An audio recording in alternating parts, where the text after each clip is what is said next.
నేను పాలు తాగిందేనా కలితంటేనా అంటేనా నవ్వుతున్నారు. ఓనా ఓనా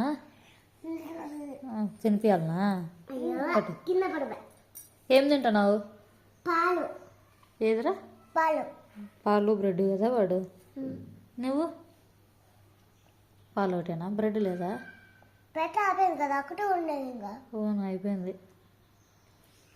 ఉంటే వీడియో ఆపోయింది, పెట్ట ఆపోయింది. ఏం చేస్తాం? తినేయలేకుండా అక్కడి ఉంటే అన్నా అల్లి మరిపోతున్నది. వాళ్ళు ఎత్తానే ఇంకా పాలు కావాలన్నాడా, అందుకే ఇది పెట్టాలా. పాలు పెట్టి పెడతాను ఆయనకి. Bye bye bye bye bye. నువ్వు చెప్పురా. కలుద్దాము. మళ్ళీ కలుద్దాము ఇంకొక వీడియోలో. Okay bye bye.